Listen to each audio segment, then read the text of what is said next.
Estamos falando a respeito da doutrina da Bíblia, a palavra de Deus em forma escrita.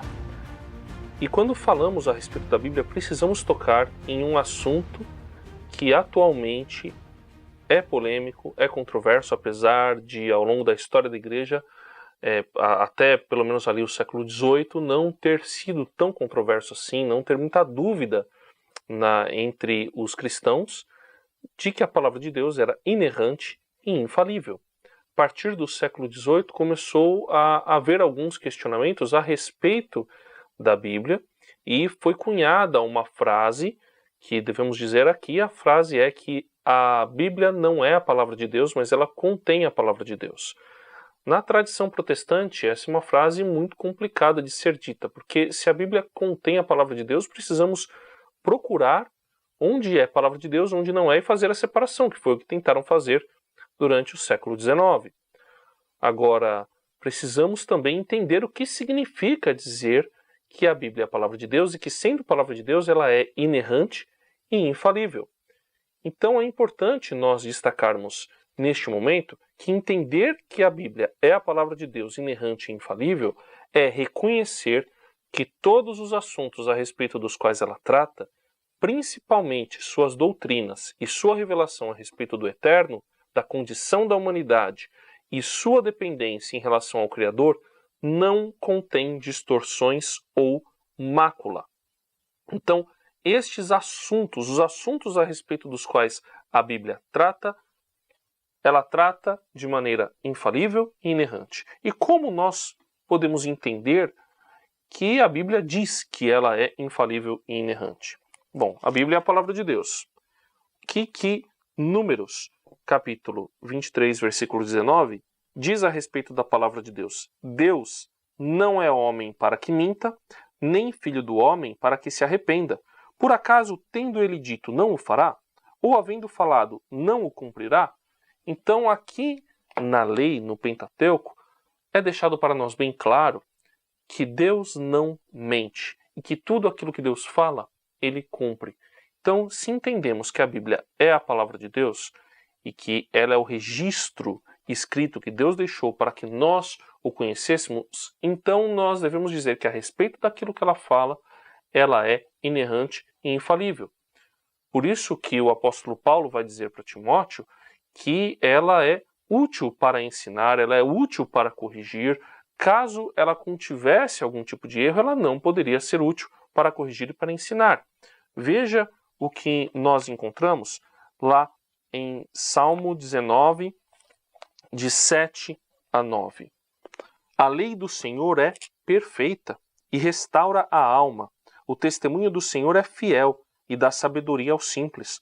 Os preceitos do Senhor são retos e alegram o coração. O mandamento do Senhor é puro e ilumina os olhos. O temor do Senhor é limpo e permanece para sempre. Os juízos do Senhor são verdadeiros e inteiramente justos. Então, se nós cremos na palavra de Deus, na Bíblia como palavra de Deus, nós devemos crer que naquilo que ela trata, ela é inerrante e infalível. Ela é inerrante e infalível para nos revelar Deus. Ela é inerrante e infalível para nos revelar os propósitos de Deus. Ela é inerrante e infalível para corrigir os nossos caminhos e para dizer aonde é que nós temos errado, para nos mostrar o padrão correto para se viver e para nos revelar como nós podemos chegar a Deus. Ou seja, está no Evangelho de João, há apenas um caminho para o Pai, e este caminho é Jesus Cristo.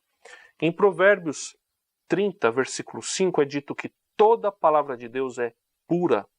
Ele é um escudo para os que nele confiam.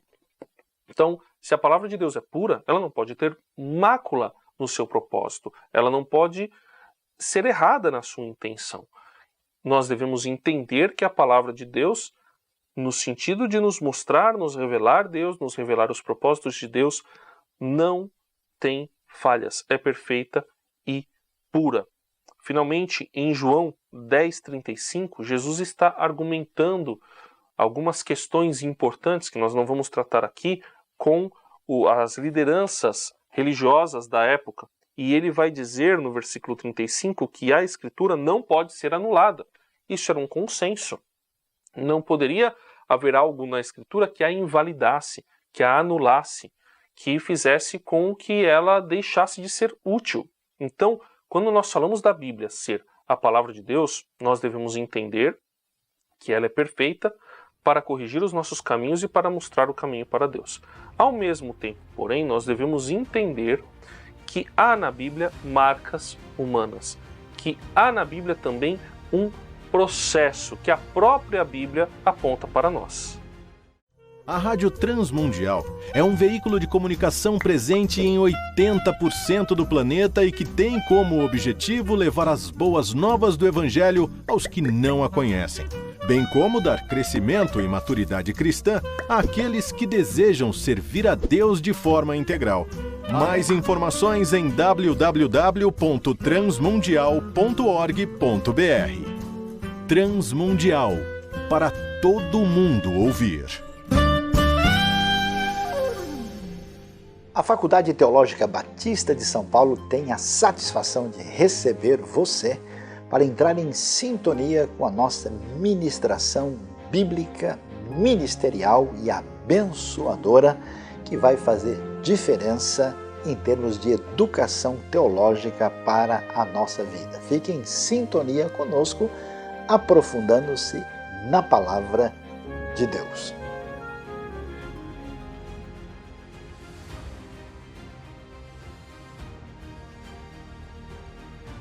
Dizer que a Bíblia é a palavra de Deus, inerrante e infalível em seu propósito, não significa ignorar a linguagem humana na qual a Bíblia foi escrita. Eu gosto de usar a expressão que a Bíblia contém marcas humanas que ficaram registradas nela e que se manifestam no senso comum da época a respeito da natureza.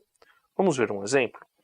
Lá em Levítico 11, 19 a 29, nós temos algo muito interessante a respeito da cosmovisão da época em que a Bíblia foi escrita.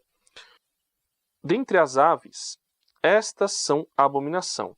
Não as comereis, são repugnantes. Isso está no versículo 13. E aí ele vai dando a lista de aves e chega no versículo 19. Cegonha, garça de qualquer espécie, polpa e morcego. Peraí, morcego não é ave? Morcego é mamífero. Bom, o que era ave para o antigo Israel? Todo bicho que voava. Então, se o morcego voa, ele é ave. Veja o versículo 29. Dentre os animais que rastejam sobre a terra, estes também serão impuros para vós. A doninha, o rato e toda espécie de lagarto grande. Lagartixa, crocodilo da terra, lagarto da areia, camaleão. Então, e existem outras características aqui. Então, animal que rasteja pela terra incluía inseto que se rastejava pela terra, entre os que voavam, insetos que voavam. Então, a fenomenologia pela qual eram classificados os animais na época do Antigo Israel é diferente da maneira como nós classificamos hoje. Nós usamos outros critérios. E a partir disso, nós não podemos dizer que a Bíblia era errada. Ela contém uma marca humana a respeito da cosmovisão, a respeito da maneira de classificação daquela época, que os seres humanos classificavam naquela época os animais. Então, isso é lindo a gente perceber que na sua palavra, Deus se relaciona com o ser humano até na linguagem, até na maneira como ele registra e transmite a palavra, permitindo que passem isso que hoje a gente pode considerar como erro. Mas não é erro de fato, era a cosmovisão, era a maneira como os seres humanos interpretavam e liam e viam a natureza à sua volta. Também há contagens numéricas que podem ser aproximadas. Então, por exemplo, existe uma discussão a respeito da contagem do povo de Israel. Poxa, será que existiam tantos milhões como eram falados? E aí, alguns vão dizer, olha, é muito provável que quando se fala sobre 1000, deva ser traduzido ou entendido como grupos de pessoas. Então, há diversas questões na Bíblia que não devem ser entendidas literalmente, como nós hoje falamos também muitas coisas que não devem ser entendidas literalmente. Por exemplo, esperei 300 anos para você me mandar alguma coisa, mas eu só tenho 36, como é que eu vou esperar 300 anos para alguma coisa? É uma figura de linguagem.